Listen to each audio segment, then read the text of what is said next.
Êtes-vous fatigué de vous préoccuper sans cesse de vos produits soya, de vous inquiéter des dates d'expiration et de la qualité de vos produits? Voici Rafleprint, la solution à tous vos soucis. Grâce à notre nouveau soya révolutionnaire, nous avons réussi à rendre nos produits tofu plus économiques, plus savoureux et bien sûr nutritifs. 2 fois moins cher que nos concurrents, le Rafleprint est assurément votre choix de prime. Mais vous vous demandez sûrement que sont les OGM. Pour vous éclairer, nous avons fait venir 2 de nos meilleurs scientifiques. Donc, Frank, c'est une très bonne question. Les OGM ou des organismes génétiquement modifiés sont des organismes vivants, comme des animaux ou des végétales, dont le code génétique a été modifié par l'homme en utilisant des techniques de génie génétique ou de sélection artificielle.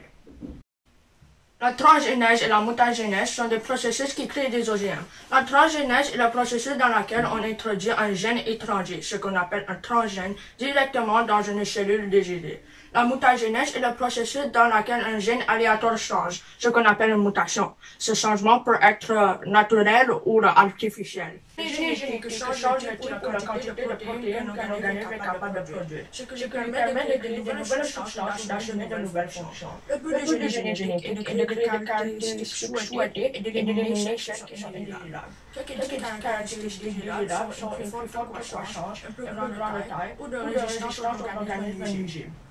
Les OGM sont tellement superbes que tout le monde les adore.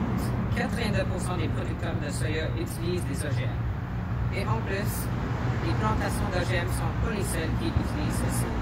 Plusieurs autres plantations optent pour les options transgéniques, telles que le maïs, le coton, les fraises, etc. Et il y a aussi des animaux génétiquement modifiés, tels que le saumon GM à croissance accélérée.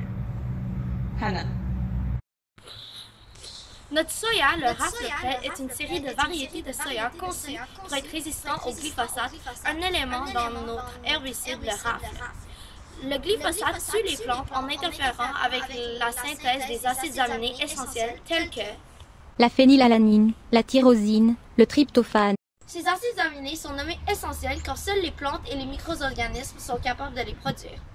Ils le fabriquent avec une enzyme spéciale nommée le 5-énol pyruvyle shikimate 3-phosphate synthase ou le EPSPS. Voici les constituants de notre soya OGM. 1. Notre soya exprime une version de l'EPSPS de la souche CP4 de la bactérie Agrobacterium tuméfacien. 2. Nous avons extrait une partie du virus de la mosaïque du chou-fleur ou le CAMV. 3.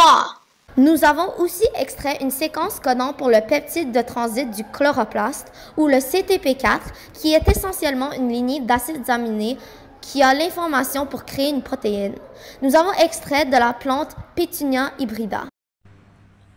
4. Le plasmide ainsi que tous les autres constituants que nous avons mentionnés ont été insérés dans du matériel génétique du soya à l'aide d'un canon à gènes dans les laboratoires de Monsanto. Hey, c'est pas sérieux! De quoi tu parles? Les OGM, c'est vraiment mauvais pour la santé? Non, ça doit pas être si pire que ça. T'as pas entendu les nouvelles? En mélangeant des gènes d'espèces différentes, il y a une foule d'effets secondaires imprévisibles. Alors, quel que soit le type de gène inséré, le processus peut entraîner des dommages qui peuvent produire des toxines, des allergènes, des carcinogènes et des carences nutritionnelles. Les multinationales promettent que les OGM nourriront le monde, mais depuis 20 ans, le nombre de personnes affamées dans le monde n'a fait qu'augmenter, tout comme les revenus des entreprises qui produisent les OGM. La majorité des cultures génétiquement modifiées ne sont pas destinées à nourrir les humains, mais plutôt à nourrir les animaux, à créer des textiles et des biocarburants. Les données montrent qu'aucune augmentation de rendement de soya n'a été enregistrée depuis l'introduction des OGM. Vraiment? Attends, laisse-moi vérifier. 2000 ans plus tard. Ok, je te crois. Ici, ça dit que la plupart des cultures OGM sont conçues pour être résistantes aux herbicides, c'est-à-dire résister à un herbicide plus puissant. Monsanto, par exemple, vend des cultures de soya Rafleprint Protection, conçues pour survivre aux applications de leur herbicide Rafleprint. Le problème, c'est que la surutilisation de l'herbicide Rafleprint entraîne l'apparition de super mauvaises herbes résistantes à l'herbicide. Cela oblige les agriculteurs à utiliser encore plus d'herbicides toxiques chaque année.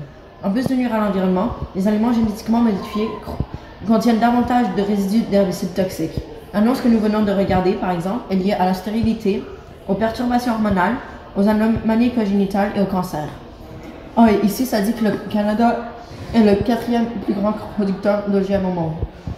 En France, par exemple, la culture des OGM est inexistante, elle est même illégale. Cette différence est due à des différentes réglementations d'OGM dans ces deux pays. L'Agence canadienne d'inspection des aliments, l'ACIA, traite les OGM sur la base de leur comparaison avec le produit normal.